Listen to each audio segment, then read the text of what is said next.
Hey guys, welcome back. So yesterday we were discussing about the definitions and we are still there.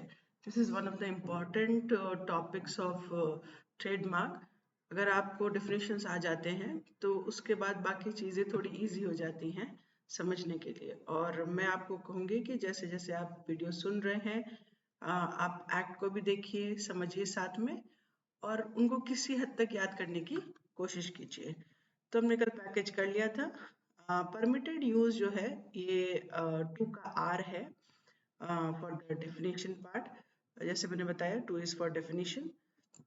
तो what is permitted use? यहाँ पर इस particular trademark में act में अगर permitted use दिया हुआ है तो ये फॉर द रजिस्टर्ड ट्रेडमार्क है और इसके कुछ मतलब बनते हैं। जैसे कि ये जो ट्रेडमार्क रजिस्टर हो गया है उसका एक प्रोप्राइटर है, उसको यूज करने के लिए किसी को अलाउ किया गया है। तो वो रजिस्टर्ड यूजर है, उसने अपना नाम डाला हुआ है एज अ रजिस्टर्ड यूजर, यानी उसने अप्लाई किया, उसको ये मार्क मिला है। तो किस चीज के लिए मिला है? उसने या तो गुड्स में डाला है या सर्विसेज में डाला है। तो कई बार ऐसा होता है कि मैं कुछ बेच रहा हूँ और मैंने शॉप उसके स्टार्ट किया है और मैं उसके लिए अपने मार्क को डाला और मुझे वो मिल गया। अब मैं उस शॉप में कुछ और भी बेचने लगा हूँ, तो उसके लिए उसको ये रजिस्टर्ड यूजर नहीं माना गया, यानी उस वो जो चीज जो उस क्लास में बिलोंग नहीं कर रही है जिसके लिए उसको मिला है, अगर उस क्लास के बाहर की चीज वो बेच रहा है तो फिर उसको उस पर्टिकुलर प्रोडक्ट को बेचने के लिए रजिस्टर्ड यूजर नहीं माना जाता है। इसके लिए ये स्पेसिफाई किया गया है यहाँ पे, not in a negative sense. ये बताया गया है कि परमिटेड यूजर कौन है या परमिटेड यूज किसके लिए है। तो कौन है ये? means the use of trademark by a registered user of the trademark in relation to goods or services। कैसे? पहला, A with which is connected in the course of trade, यानी फ्रूट्स हैं तो फ्रूट्स के ही कनेक्शन के trade में है वो। Be in respect of which, so इसमें एंड यूज कर रहा है और यूज नहीं कर रहा है। देखिए ए पढ़ेंगे तो ए के एंड में एंड है, दैट मीन्स इसके साथ में एडेड है ये, उससे और नहीं है कि या तो ये या तो ये या तो ये, ऐसा इसको हम लोग इस सेंस में इस एक्ट को, इस सेक्शन को नहीं पढ़ेंगे। इन respect of which the trademark remains registered for the time being, क्योंकि आपको पता है कि 10 इयर्स का टाइम पीरियड है और 10 इयर्स के बाद आपको रिन्यू कराना है। मान लीजिए आपने रिन्यू नहीं कराया, अगर नहीं कराया है तो फिर वो उस समय आपका, आप उसके रजिस्टर्ड यूजर नहीं रह जाते हैं। and for which he is registered or as registered user, and which complies with any condition or limitation to which the registration of registered user is subject। जैसे मैंने आपको लिमिटेशंस के बारे में पहले बताया है कि किसी स्पेसिफिक एरिया के लिए आपको लिमिट कर दिया जा सकता है अगर आपके कंटेम्प्रेरी किसी और ने पहले करा लिया है और आपको, आपका जो मार्क है हो सकता है आप पहले से यूज कर रहे होंगे। इसके बारे में हम लोग बाद में चर्चा करेंगे। यहाँ पर देखिए, जब वन खत्म होता है तो यहाँ पे उन्होंने लिखा और, दैट मीन्स इनके अलावा कौन और हो सकता है परमिटेड यूजर? वह हो सकता है जिसको मैं, अगर रजिस्टर्ड ट्रेडमार्क है मेरा, मैंने किसी को अलाउ किया है यूज करने के लिए। जैसे मान लीजिए हश पपीज के जूते आते हैं, मैं सॉक्स नहीं बनाना चाहता हूँ पर मैं उसको रजिस्टर किया हूँ और मैंने किसी और को कह दिया है कि तुम सॉक्स बनाओ तो हर्ष पपीज तुम मार्क को यूज कर सकते हो।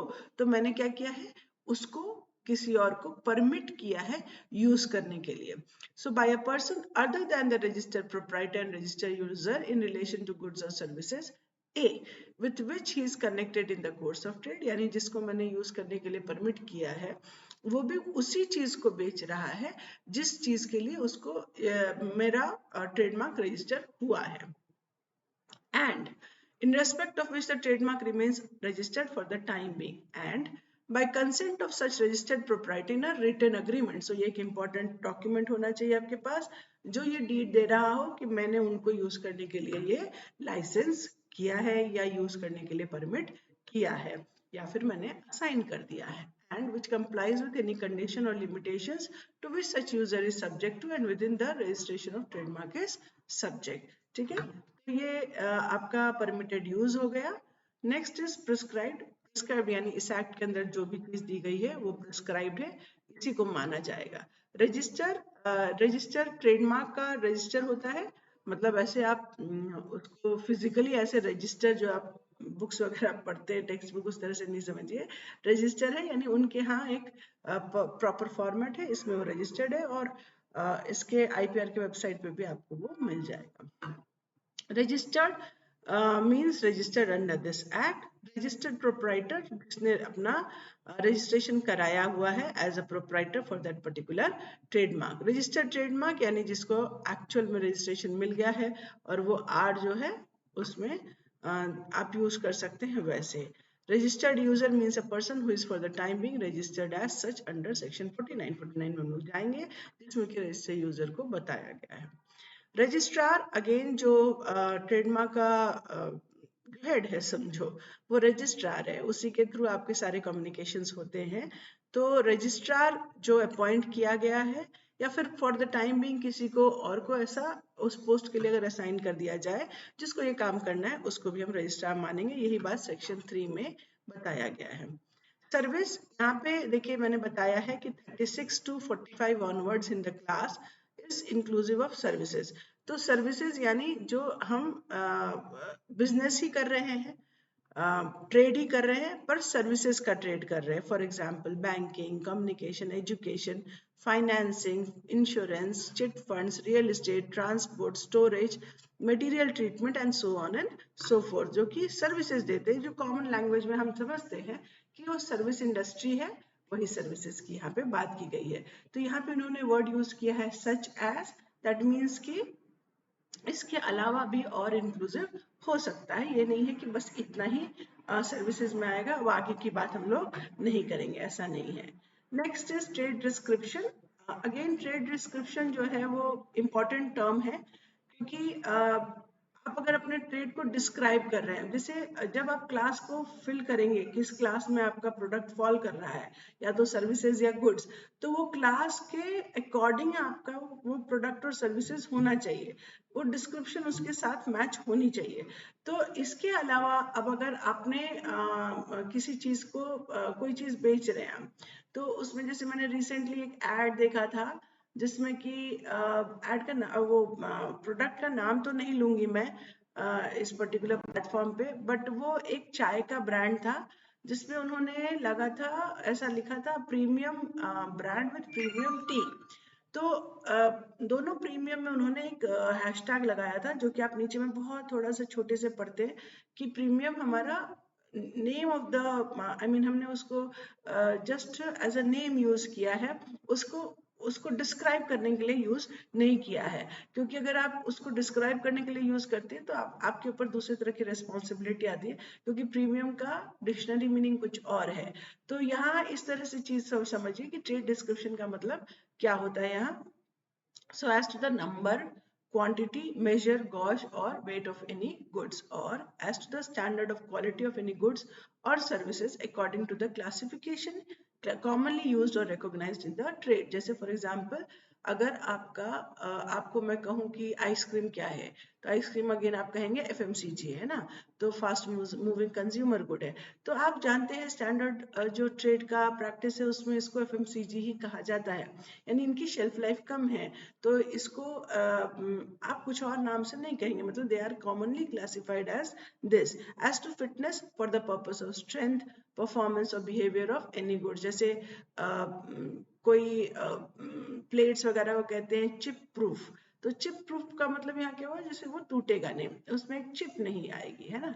तो ये उससे रिलेटेड है, स्ट्रेंथ वगैरह है उसकी परफॉर्मेंस या बिहेवियर। ड्रग्स है तो drugs actually drugs and cosmetics act में जिसने ड्रग को जैसे डिफाइन किया गया है वो है। अगर फूड है तो prevention of food adulteration act जो है उसमें जो बताया है वो है। फोर्थ पॉइंट इसका, एज टू द प्लेस और कंट्री इन विच और the time at which any goods और services were made.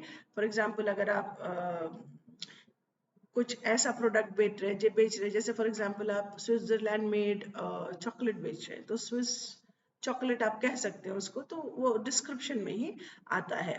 As to the name and address और other identification, indication of the identity of the manufacturer, of the person providing the services, or of the person for whom the goods or services are manufactured are provided. For example, मान लीजिए आप wheel chair है तो wheel chair आप बता रहे हैं, describe कर रहे हैं कि for the specially abled person ये व्हील चेयर बनाया गया है। Next is as to the mode of manufacture producing any goods और प्रोवाइडिंग सर्विसेज। जैसे आप सुनते हैं जैसे देसी घी है तो आपको समझ में आना चाहिए कि वो कैसा मोड ऑफ मैन्युफैक्चर है उनका। या उसी तरह से कई एक चीजें हैं जैसे जैसे कोल्ड प्रेस्ड जूस है तो आप समझते हैं कि वो कोल्ड प्रेस्ड वो कैसा है, मतलब हीट उस पर डालकर उसको उसे जूस नहीं निकाला गया है। तो ये मोड ऑफ मैन्युफैक्चर भी आप उसमें ट्रेड डिस्क्रिप्शन में मान सकते हैं। Material of which any goods are composed, ये अगर आपने बताया है जैसे कि 100% कॉटन शर्ट है तो फिर वो क्या मटेरियल है, उसमें कॉटन ही यूज किया गया है। As to the goods being the subject of an existing patent, privilege और copyright, ये भी है। एंड इंक्लूड, देखिए ये चीजें जो है अगर मैं यहाँ पर आपको दिखाऊं तो ट्रेड डिस्क्रिप्शन मीन्स दिया हुआ है और मीन्स मतलब हुआ कि उसको कैटेगराइज किया उस बॉक्स में, उस बॉक्स से बाहर आप नहीं जाएंगे।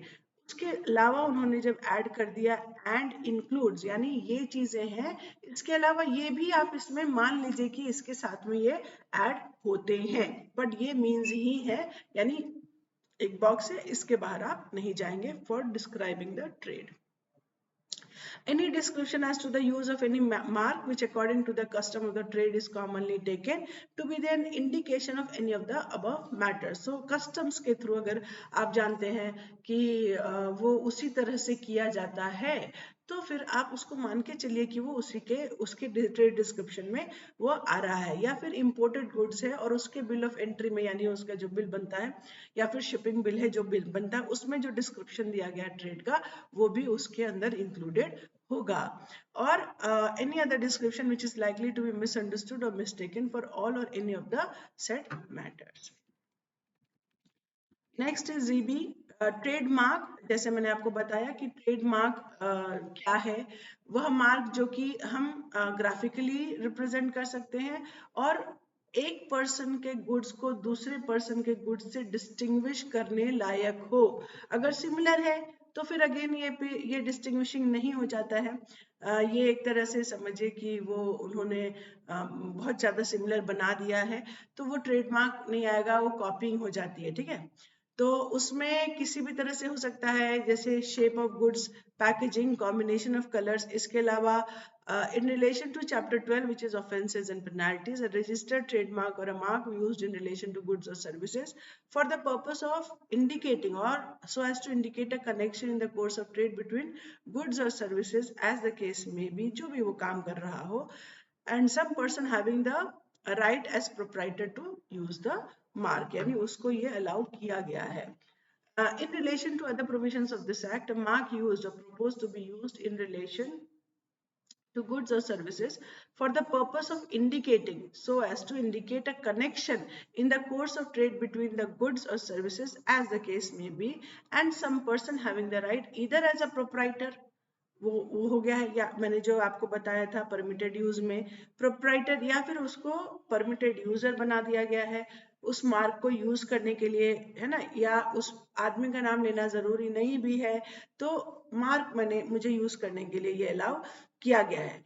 ये इस क्लियरली इसमें ये भी बता दिया गया है कि इसमें सर्टिफिकेशन मार्क और कलेक्टिव मार्क भी इसी के अंडर में ट्रेडमार्क में आ जाता है। हमने थोड़ा सा डिस्कस किया है, बाद के चैप्टर्स में ये लेंदी डिस्कशन है और मैं पहले से आपको बता दूं कि ये एक इम्पॉर्टेंट पॉइंट है ध्यान रखने के लिए, क्योंकि ये आता है कभी कभी, मतलब ये आने की संभावना ज्यादा है।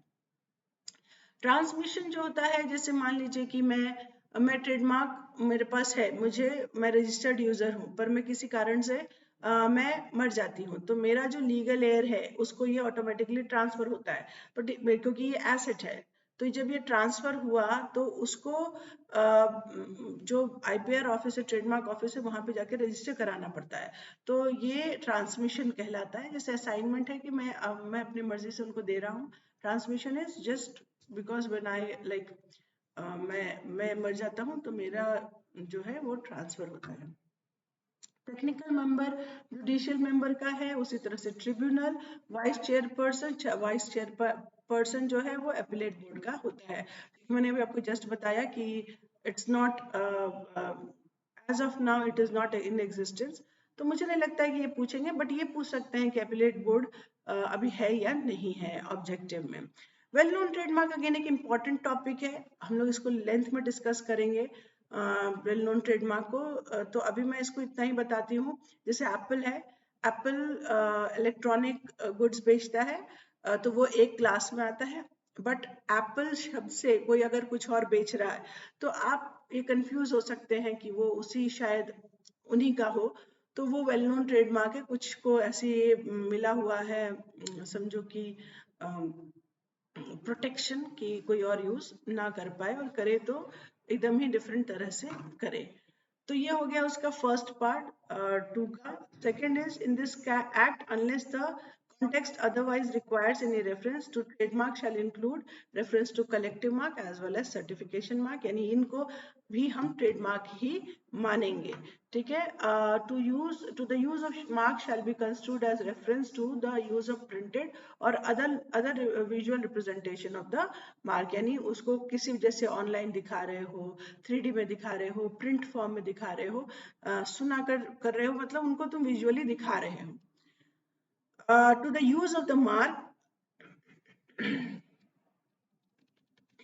in relation to goods shall be construed as reference to the use of mark upon or in any physical or in any other relation whatsoever to such goods।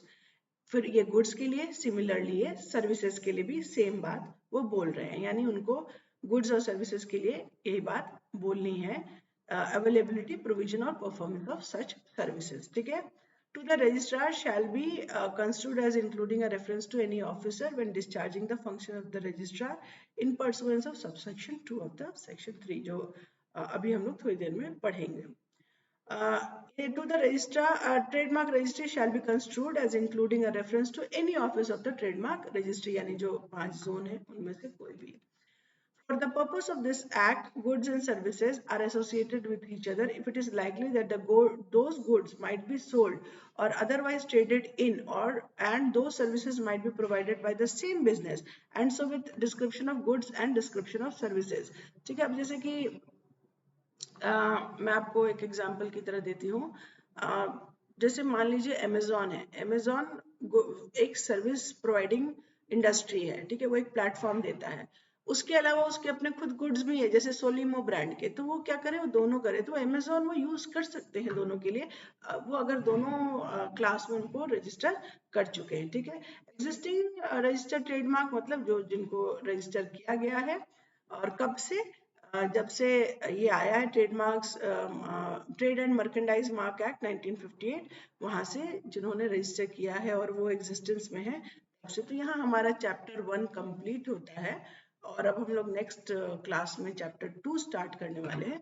So I believe आपको अगर कोई issue होगी तो please मुझे बोलिए comment section में, हम लोग उसको, I will try to answer it to the best of my knowledge and ability. और उसके अलावा भी अगर आपको इसके कुछ और जानना है तो please tell me. Okay, thank you.